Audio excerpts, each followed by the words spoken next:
stezka a skateboarding nejsou jenom triky. Je to domov, místo, kde držíme při sobě, je to útočiště a je to kus minulosti, který pořád žije a my ho chceme předávat dál.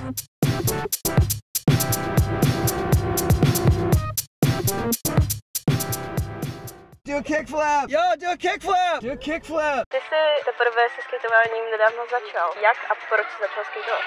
Tak začal jsem skejtovat, protože můj sourozenec skejtuje, tak já jsem chtěl taky skejtovat a prostě ještě k tomu jsem prostě nic nedělal, jenom jsem hrál CSko. Jeden kluk měl příbuzného v zahraničí a přivezl první skatey, začali tam jezdit na těch skatech a tak nějak jsem chtěl mezi ně patřit. Co pro tebe znamená skateboarding? Pro mě neznamená asi tolik, co pro většinu skejťáků. Já to mám v podstatě jako dopravní prostředek, ale moc ráda se odreaguju na skateu, když nejsou nějací koloběžkáři, tak i ve skateparku. Touha se odlišit a hlavně si rebelovat proti názorům a tomu hodnotovému systému, který vyznávali rodiče. No, mně vždycky skateování přišlo cool a ke 14. narozeninám mi babička dala pennyboard a potom k 15. mi mamka koupila skate a pak jsem začala chodit do skateparku a tak.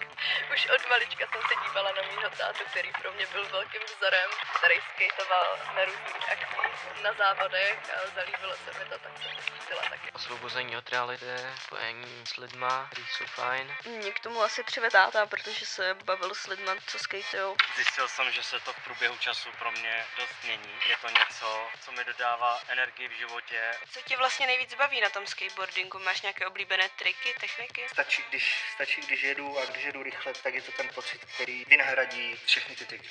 No, já triky moc neumím, takže můj oblíbený je asi Olí. Umím strawberry milkshake. No, tak zkouším hodně triků, ale nevím, jak se jmenuju, protože neznám ten slang, že jo. První trik, co jsem se naučil, tak první zásadní pro mě bylo samozřejmě na tom jezdit a odrážet se, to byl takový trik pro mě. Toho, co umím, co mě nejvíc baví, tak je asi jako olíčko, nic víc neumím. Nikdy mi nešlo o to, abych v tom byla hrozně dobrá, ale spíš prostě vypadnout ven. Mě asi baví spíš jezdit. Já jsem přešla na cruisery a na longboardy, takže...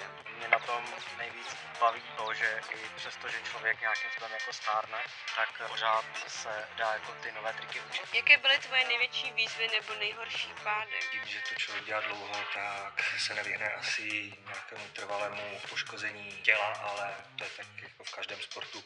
Odhodlat se poprvé jít do skateparku a tam poprvé sjíždět rampy. Když jsem jela ze skate jamu navalená, pršelo a já jsem se rozbila.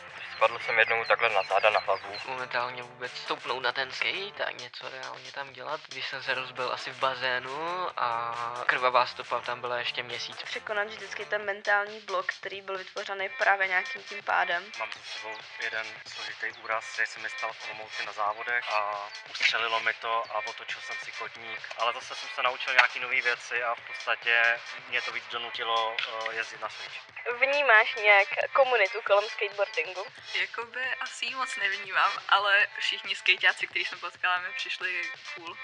Jsem se podobně zamýšlel a asi se úplně ani necítím součást nějaké komunity. Samozřejmě jsou to chápři a společně máme stejný cíl a to nenávidět koloběžky.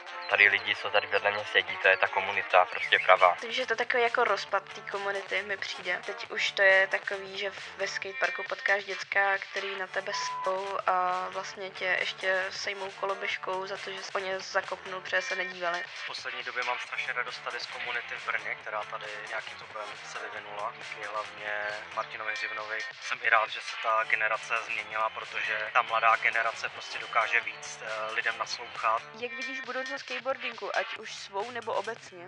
Takhle ty řeči o tom, jak do důchodu a ještě díl, tak asi jo, bylo by to fajn, ale realisticky zkrátka, dokud to půjde, dokud to nebude moc bolet. Dokud mě to bude asi bavit? No, doufám, že se v létě zase ke skateu vrátím. Hlavně o letních prázdninách a chtěla bych do toho zase věnovat co nejvíce mého volného času.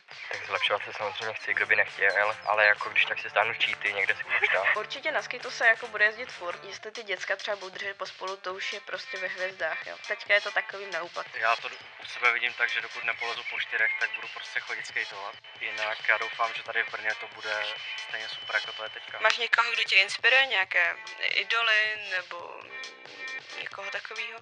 Prakticky každý, kdo byl o něco lepší než já, tak mě inspiroval nebo mě motivoval.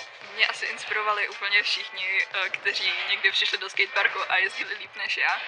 Moje inspirace jsem já sám, protože v mý hlavě vidím prostě ten potenciál ve mně a prostě dál skateuju. Kdybych prostě měl padnout, tak to prostě dávám. Vždycky obdivovala jednoho borce, co jezdil u nás ve skateparku. Teďka už nejezdí, protože už je taky mezi OGs. Patříš do nějaké crew nebo máš nějakou partu, se kterou chodíš ven? Úplně v začátku nás jezdilo víc, ale tak jak se vším něco zkusíš, něco tě baví víc, něco tě baví míň, tak s tím přestaneš, pak máš jiné zájmy, ti, co vydrželi třeba do dospělosti, tak začali pracovat nebo později ještě měli rodinu a ten čas si potom musíš vybrat, jak budeš trávit. Gangster Verbna lifestyle.